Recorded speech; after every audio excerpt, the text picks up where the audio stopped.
नमस्कार दोस्तों, स्वागत है आपका डेली न्यूज़ एनालिसिस में। This video series is presented to you by ethic IAS. इस वीडियो सीरीज़ में हम आपके लिए लेकर आए हैं करंट अफेयर्स जो आपके यूपीएससी और स्टेट एग्जामिनेशंस के लिए बेनिफिशियल रहेंगे। आज है 9 सितंबर 2022 और आज हम करने वाले हैं 3 न्यूज़ का एनालिसिस। सबसे पहले हम पढ़ेंगे बेंगलुरु फ्लड के बारे में जो हमारे जीएस के थर्ड पेपर से संबंधित है, डिज़ास्टर मैनेजमेंट का हिस्सा है। दूसरा हम पढ़ेंगे क्लाइमेट रेपरेशन के बारे में जो क्लेम पाकिस्तान ने किया है अभी, जीएस के से थर्ड पेपर से संबंधित है, क्लाइमेट चेंज का हिस्सा है ये भी और डिज़ास्टर मैनेजमेंट के अंदर भी आता है। तीसरा हम पढ़ेंगे जो हमारे प्रधानमंत्री ने श्री योजना अभी स्टार्ट की है, इसके बारे में। ये हमारे प्रीलिम्स एग्ज़ाम के लिए बेनिफिशियल है। वीडियो में आगे बढ़ने से पहले मैं आपसे रिक्वेस्ट करूंगा कि आप इस चैनल को सब्सक्राइब कीजिए, बेल आइकन ज़रूर दबाइए ताकि जैसे ही वीडियो ऑनलाइन आती है आप अपने करंट अफेयर्स के सेक्शन को कंप्लीट कर सकें। अब हम मूव करते हैं अपनी पहली न्यूज़ के बारे में। तो देखिए, बेंगलुरु फ्लड के बारे में आप सभी आजकल न्यूज़ में देख रहे होंगे कि वहाँ पर इतना बुरा हाल हो रखा है कि जो बायजूस के सीईओ हैं और अलग अलग कंपनीज़ के सीईओ हैं, सभी कोई ट्रैक्टर में जा रहा है, कोई ट्रक में अपना सामान लेकर जा रहा है। तो एक सवाल उठता है कि बेंगलुरु में इतनी डेवलप्ड सिटी होने के बावजूद जो कनेक्टिविटी है, जो बाढ़ है, वो इतने भयंकर रूप कैसे ले सकती है, उसके बारे में हम जानेंगे। देखिए, जो उनकी रीसेंट अर्बन फ्लडिंग है उसके अंदर ये कहा गया है कि जो लॉस ऑफ इंटरकनेक्टिंग है वाटर बॉडीज़ का, उसका एक बहुत बड़ा कारण है इतनी ज़्यादा फ्लड बेंगलुरु के अंदर आने की वजह। अब देखिए, ये एक बहुत बड़ा फेलियर है। अब लॉस ऑफ कनेक्टिविटी है वो कैसे है?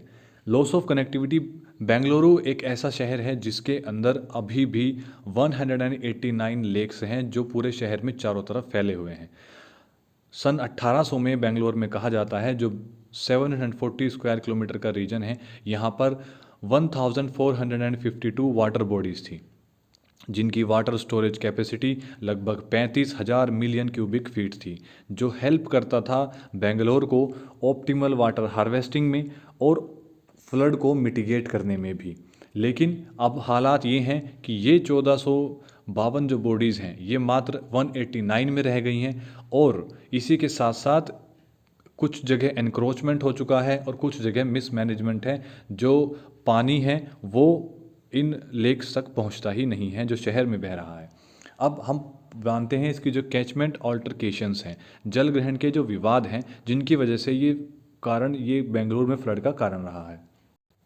देखिए, ये बेंगलुरु की एक अलग खूबी है कि बेंगलुरु के पास इंटरकनेक्टेड लेक सिस्टम है, जो कि इसके अंदर वैली जोन्स बने हुए हैं जो कनेक्ट करते हैं एक लेक से एक प्रोटेक्टेड, इंश्योर करते हैं हाइड्रोलॉजिकल फंक्शन को, ताकि जो वहाँ की ड्रेन्स हैं, वहाँ की नालियाँ हैं वो और फ्लड प्लेन्स हैं, उनका पानी डायरेक्ट कनेक्ट हो सके इन लेक्स से और जो पानी शहर में बह रहा है वो बहकर सीधा इन लेक्स तक पहुँचे। लेकिन ये जो वैली जोन्स हैं ये अब्यूज़ड हो चुके हैं, डिस्पाइट वहाँ पर नॉर्म्स हैं कि इनको प्रोटेक्ट किया जाएगा क्योंकि ये फ्रेजाइल इकोसिस्टम है। अगर ये इकोसिस्टम ख़राब होता है तो जो कंडीशन हम अभी देख रहे हैं इस तरह की कंडीशन बन सकती हैं। इन वैली जोन्स का ध्यान नहीं रखा गया है, कहीं जगह ये टूटे पड़े हैं और कहीं जगह ये डेवलप्ड नहीं है। उसी के साथ साथ बेंगलुरु के अंदर एक बेलांदूर वारथूर वेटलैंड इकोसिस्टम है जो एक बहुत बड़ी थ्रेट अभी एक थ्रेट के अंदर है, क्योंकि जो लार्ज स्केल कैचमेंट ऑल्टरकेशंस हुआ है जिसके अंदर लैंड का जो यूज़ है, लैंड कवर है, वो काफ़ी कम हो गया है। उसके अंदर कहीं इंक्रोचमेंट है, कुछ जगह मिट्टी डाल दी गई है, ड्रेन्स के ऊपर भी मिट्टी डली हुई है जिसकी वजह से वो पानी लेक तक पहुंच ही नहीं रहा है और कुछ एरियाज़ में उन लेक्स के ऊपर घर भी बने हुए हैं। जो ऑल्टरकेशन है इस ज़मीन का, इसने इनिशिएट किया है कि जो लो लाइंग एरियाज़ हैं विद एक्सकेवेशन, जहाँ पर अर्थ का डेब्रिस है, वहाँ पर ये जो लेक्स हैं वहाँ पर कूड़ा कचरा डाला गया है। कई जगहों पर कंस्ट्रक्शन एक्टिविटीज़ भी चल रही हैं जहाँ पर एक्टिविटीज़ अलाउड नहीं है, वहाँ पर मिट्टी डाल दी गई है ड्रेन्स पर भी और आधे जो लेक्स हैं वो भी मिट्टी से भर दिए गए हैं। ये बहुत बड़ा कारण है। उसी के साथ साथ जो स्टॉर्म वाटर ड्रेन कनेक्टिविटी है बेलादूर लेक की सिटी मार्केट की तरफ से, उसका जो ड्रेन का विड्थ है वो 28.5 मीटर रह गया है मात्र, जिसकी ओरिजिनल विड्थ है 60 मीटर। तो आप खुद देखिए, जहां उसका ओरिजिनल विड्थ 60 मीटर है वो अब मात्र 28.5 मीटर रह चुका है। जो ग्राउंड वाटर रिचेज स्ट्रक्चर है वहाँ का, जिसे हम स्टॉर्म वाटर ड्रेन सिस्टम भी कहते हैं। वहाँ की जो वाटर बॉडीज़ हैं और वहाँ की जो नालियाँ हैं वे इंटरकनेक्टेड नहीं हैं, उनका लिंकेज बीच में कई जगह टूटा हुआ पाया गया है। ये नालियाँ डायरेक्ट लेक तक जाती ही नहीं हैं, ये बीच में ही ख़राब है, ये कनेक्टेड ही नहीं है, जिसका बहुत बड़ा कारण है कि जो स्टॉर्म वाटर है वो फ्लड में तब्दील हो गया है और पूरे शहर भर में पानी भर गया है। अब ये जो फेलियर है इस डिसिल्ट का, ये क्या है? देखिए, डिसिल्ट में बेंगलोर डेवलपमेंट अथॉरिटी ने जून 2020 में एक डिसिल्टिंग का काम शुरू किया था। डिसिल्टिंग, जब किसी लेक में मिट्टी जमा हो जाती है तो उस मिट्टी को बाहर निकाला जाता है, और इन्होंने ये शुरू किया था बेलांदूर और वार्थूल लेक में, जो काफ़ी बड़े लेक हैं बेंगलुरु के। ऑफिशियल्स ने कहा था कि पेंडेमिक की वजह से ये काम रुक गया और ये दोबारा रिज्यूम किया गया जनवरी 2021 में। हालांकि अप्रैल 2021 में ये काम दोबारा रुक गया और उसके बाद से ये काम अब तक शुरू नहीं हुआ है। दूसरी एक यहाँ पर सबसे बड़ी प्रॉब्लम है एनक्रोचमेंट प्रॉब्लम। लगभग 6000 illegal layout across the city बने हुए हैं लेक्स के ऊपर मात्र, और लगभग ओवर 22 लेआउट ऐसे हैं जिन्होंने लेक बेड्स के ऊपर कंस्ट्रक्शन बनाया हुआ है पूरी सिटी के अंदर। जो ऑफिशियल इंचार्ज हैं, जो इस चीज़ को रिमूव करने के इंचार्ज हैं इन एनक्रोचमेंट्स को, उनका कहना है कि जब हम इनको रिमूव करने जाते हैं तो हम रेजिस्टेंस फेस करते हैं यहाँ के रेसिडेंट्स हैं, जो लोग यहाँ रहते हैं उनका। तो ये इन समस्याओं का कारण है जो बेंगलुरु में इतनी ज़्यादा फ्लड देखने को मिल रही है। हम चलते हैं अपनी दूसरी न्यूज़ के बारे में। तो देखिए, आपने एक क्लाइमेट रेपरेशन के बारे में आपसे पहले कभी सुना है या नहीं सुना, लेकिन पाकिस्तान की जो अभी फ्लड चल रही है, पाकिस्तान ने डिमांड की है क्लाइमेट रेपरेशन के लिए। क्लाइमेट रेपरेशन क्या है? ये एक कंपनसेशन है जो डेवलपिंग नेशंस, रिच कंट्रीज से, जो डेवलप्ड नेशंस हैं, उनसे एज अ कंपनसेशन लेते हैं, क्योंकि they are mainly responsible for causing climate change. क्योंकि जितना ज़्यादा इस्तेमाल वो और जितना ज़्यादा क्लाइमेट चेंज के जिम्मेदार वो हैं, डेवलपिंग नेशंस उतने नहीं हैं।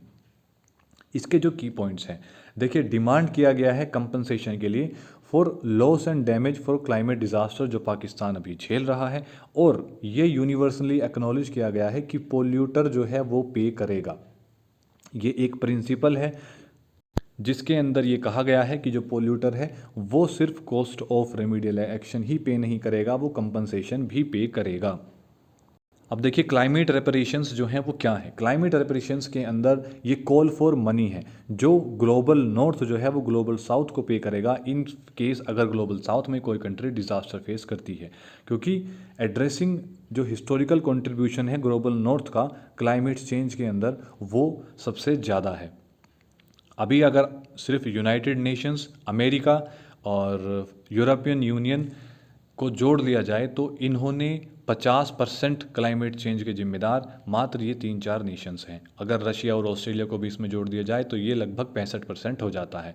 अगर हम चाइना, और देखिए, ये जो क्लाइमेट चेंज के बारे में कि इतना जो चेंज है उसकी जो रिस्पॉन्सिबिलिटी है वो कब से हम चेक करते हैं? वो हम चेक करते हैं इंडस्ट्रियल एज से। इंडस्ट्रियल एज कही जाती है 1850 के बाद का समय, जिसके अंदर ग्रीन हाउस एमिशन सबसे ज़्यादा रहा है, और जिन कंट्रीज़ ने ग्रीन हाउस एमिशन बढ़ाने में सबसे ज़्यादा योगदान दिया है वो जिम्मेदार हैं क्लाइमेट चेंज के लिए।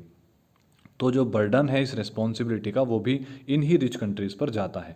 दैट इज़ वाई ये कहा गया है कि जो पोल्यूटर है वो पे करेगा, जो ये रिच नेशंस हैं ये ही पे करेंगे।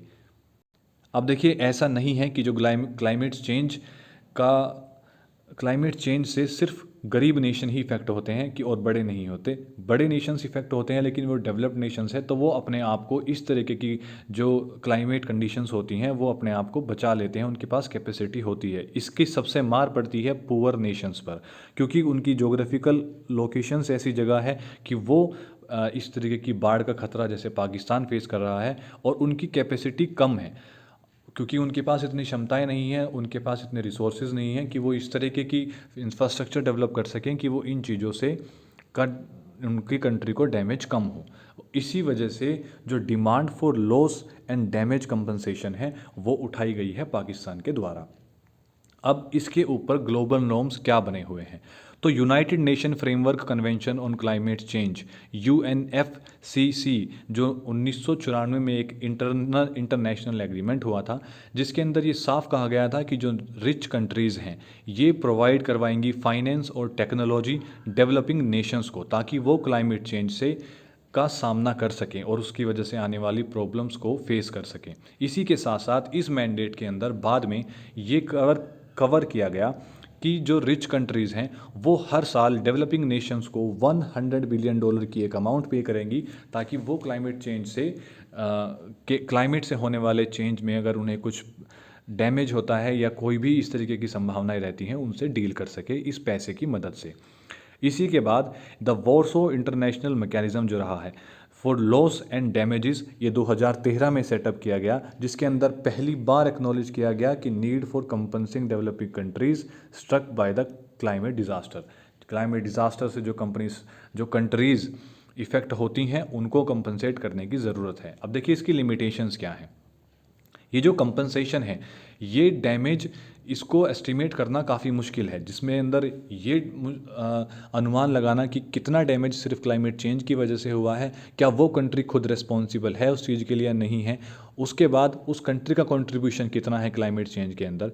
और ऐसा हो सकता है कि ये जो क्लाइमेट चेंज की जो सिचुएशन वहाँ ट्रिगर हुई है वो उस कंट्री का ही कुछ ऐसा कोई देन रही हो या कुछ इस तरीके का एक्शन रहा हो जिसकी वजह से उन्होंने प्रॉब्लम फेस करी है। उसी के साथ साथ एक कोई भी मैंडेटरी ग्लोबल कंसेंसस इसके ऊपर बना हुआ नहीं है। दूसरा, जो डेवलप्ड कंट्रीज़ हैं वो रिलक्टेंट हैं, वो पैसा पे करने के लिए या कंपनसेट करने के लिए मना करते हैं, वो पैसा इस मामले में पे नहीं करते। इसका कंक्लूज़न अब ये निकलता है कि जो पाकिस्तान ने और अदर डेवलपिंग वर्ल्ड्स ने ये डिमांड की है कि इस तरह के जो रेपरेशंस हैं ये एक लॉन्ग शॉट हैं। आप देखिए जिससे पहले भी कई बार मुद्दा उठ चुका है, लेकिन अब तक ये जैसे 100 बिलियन की भी अमाउंट है, अब तक किसी कंट्री ने ये पे नहीं करी है। और जो रिच डेवलपिंग नेशंस हैं वो इस पर कोई भी एक्शंस नहीं लेते हैं। लेकिन ये जो अभी प्रिंसिपल्स इन्वोक किए गए हैं ये वेल एस्टेब्लिश्ड हैं एनवायरनमेंट के लॉ के अंदर, तो कहीं ना कहीं अब इस मुद्दे पर बात करने की ज़रूरत है और डेवलपिंग नेशंस को ये जिम्मेदारी लेने की ज़रूरत है। हम बात करते हैं अपनी तीसरी न्यूज़ के बारे में। तो हमारे प्रधानमंत्री श्री नरेंद्र मोदी जी ने एक श्री योजना अनाउंस की है on the occasion of teachers day जो हम 5 सितंबर को मनाते हैं।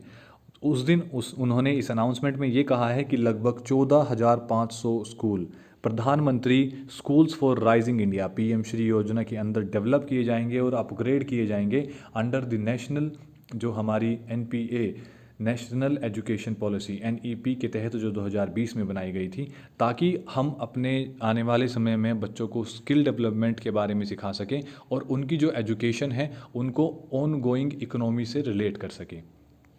देखिए जो हम टीचर्स डे मनाते हैं, this is an honour to doctor Sarvepalli Radhakrishnan, जिन्होंने 1962 में उन्होंने प्रेसिडेंट का चार्ज लिया था और 1962 से ही हम टीचर्स डे मनाते आ रहे हैं 5 सितंबर को। अब ये जो प्रोग्राम शुरू किया गया है इसकी अप्रोच क्या है, देखिए इसके अंदर होलिस्टिक मेथड्स बनाए जाएंगे। इन होलिस्टिक मेथड्स के अंदर जो स्कूल रहेंगे उन स्कूल्स को ग्रीन स्कूल्स के तर्ज पर बनाया जाएगा, जिनके अंदर वाटर कंजर्वेशन, वेस्ट रिसाइकलिंग और जो एनर्जी एफिशिएंट इंफ्रास्ट्रक्चर उनका बनाया जाएगा। उनका जो इंटीग्रेशन होगा वो ऑर्गेनिक लाइफस्टाइल के हिसाब से होगा, ताकि जो इकोसिस्टम उनका चलता है, जिस हिसाब की उनकी जलवायु है, उसी के अंतराल पे, उसी के अकॉर्डिंग उनका जो लाइफस्टाइल है और उनका करिकुलम है वो मेंटेन किया जाए और इनकी एजुकेशन में इम्पार्ट किया जाए। जो लर्निंग सेंटर्स बनाए जाएंगे उन पे एम्फेसिस किया जाएगा कि वो डिस्कवरी ओरिएंटेड हो और उनकी जो वे ऑफ टीचिंग हो वो लर्निंग सेंट्रिक हो। सिर्फ ऐसा ना हो कि नोट्स बनवा रहे हैं, बच्चों को कुछ भी प्रैक्टिकली पता नहीं है। तीसरा, इसके अंदर टेक्नोलॉजी पर फोकस किया जाएगा, ताकि जो मॉडर्न लेटेस्ट टेक्नोलॉजी हैं उनको क्लासरूम्स में इंक्लूड किया जाए, स्मार्ट क्लासेस बनाए जाएं, स्पोर्ट्स और अदर एक्टिविटीज़ हैं उनके अंदर भी टेक्नोलॉजी को इंक्लूड किया जाए।